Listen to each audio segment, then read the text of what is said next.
first, a little bit from the assistant coaching carousel. We'll be recapping the assistant coaching carousel next week, so be sure to keep your eyes peeled for that. Ohio State's defensive coordinator search is ongoing, and splashy hire to splashy hire. One offseason, you go out, you get Chip Kelly, and while we have not finalized anything, there are multiple reports indicating that Matt Patricia could be the next defensive coordinator for the Buckeyes. They are bringing him on campus. They are going through the discussions as making him the replacement for Jim Knowles. Obviously, Patricia, much longer resume coming from the NFL. DK, what would you splashy name? What do you think it would mean in terms of Ohio State, and how would we apply it to our expectations moving forward? He's a well-respected defensive mind around NFL circles. Just don't have him call your offensive plays, which inexplicably that's what Bill Belichick had him do, as co-offensive coordinator with a special teams coach. That didn't work out great. But as far as the defensive mind goes, I think he's one of the best out there. I think we're seeing this trend because he hasn't been in college football for over 20 years, right? That's where he started his career, but it's been 20 years in the NFL, hasn't been there. We're almost seeing this morph where the games are really becoming very similar, and you're seeing coaches go back and forth from one to the other, where I think historically that might have been a little bit more jarring. But I think you see the minds that come in, the schemes that come in, and you see them have some success. You're like, all right, if we saw it happen at Michigan where the defense was still just as good, with what was it? Wink Martindale came in there and was the defensive coordinator. We've already seen Steve Belichick was pretty good last year with Washington. Now he's going to North Carolina. We've got, even on the offense side of the ball, Pat Shurmur, mostly an NFL guy, calling plays for Colorado, did a really good job out there. I just think it's kind of, you go out and you find the best that you can get, and it doesn't matter if they're college guys or pro guys. The schemes, everything's starting to fall in line. So I think it's a big name. It's a huge name. Matt Zenitz this morning told us that he even was there visiting with his family.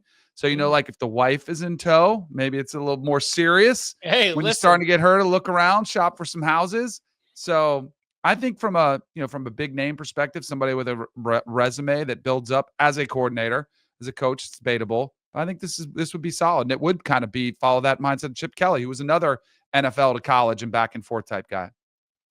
Yeah, I was going to say it reminds me a lot of the Chip Kelly situation, except for the fact Patricia wasn't a head coach at a college program. But it is like Chip Kelly last year, we had heard, like there were rumblings that he wanted to get back to the NFL. There weren't jobs available for him. So he takes the Ohio State gig, wins a national title. Now he's got a job in the NFL. Matt Patricia, his ideal is probably to get back to the NFL as a defensive coordinator. None of the coaches that were hired this cycle, maybe he had enough connections to get that gig in the NFL. So he's going to go to Ohio State. He's going to have an incredible defense, and his name is going to pop up in the NFL coaching cycle again next year, and maybe he will get that job, or maybe he won't, because as we've seen in recent weeks, they do pay pretty well to be a coordinator at the top of the Power 4 conferences. I have no idea how this is going to work. I got a lot of opinions on a lot of different college football stuff, but I mean, NFL and college are different. We've seen, some NFL guys come in and do really well. Golden going back to college from the NFL at Notre Dame worked out fairly well, but I don't know, man. Do they have the same agent? Kind of curious. It's a valid question. Tell me how often you think head coaches hire assistants who do not share the same agent as them. It ain't frequent.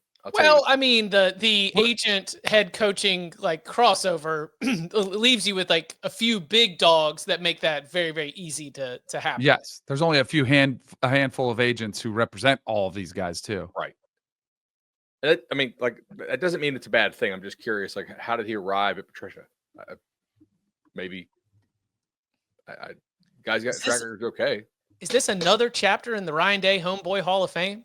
Is the man just going out and giving raises? People know what Homeboy Hall of Fame is. I mean, so it's an old Bomani Jones. Shout out Bomani. Yeah. That was from old school, the Bomani and Jones web series from back in 2012, 2013.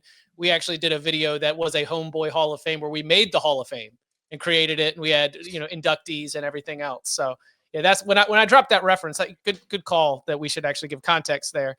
Not a Cover 3 original there, but a shout out to something from about more than a decade ago. But Ryan Day, I mean, if they do share the same agent, potentially, because you can sell Matt Patricia.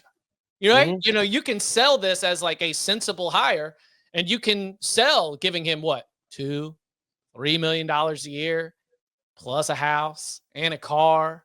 Oh, where do you want to play? Oh, we can get you on there. You know, like you can probably get a lot of good golf out of this. Yeah, maybe it's something worth considering. The thing that is interesting to me about the Matt Patricia hire is that if you brought Matt Patricia in with last year's defense, I'd be like, okay, so this is an NFL coordinator with an NFL defense for the most part, right? Older guys that have been around, guys that are highly skilled, athletic, probably, at a point in their careers and development in football where they could have been on an NFL team getting NFL coaching. They're still talented, but it's going to be a different group. And so that's why I think it'll be kind of an interesting play there to see whether or not he changes at all his approach and what that ends up meaning for the Buckeyes, who, like you mentioned, Tom, are still going to be awesome. I mean, they're still going to be really good, but he'll have 4 games where if he were hired, he's really going to be, put in the spotlight in terms of the way that you prepare and the way that you call it. So, yeah, like eight of Ohio State's games as defensive coordinator are just calling basic ass coverages and letting my guys go be better than the other players. It's great. But listen, it's also Ohio State. So in those 4 games, you better not be the reason why they end up getting cooked.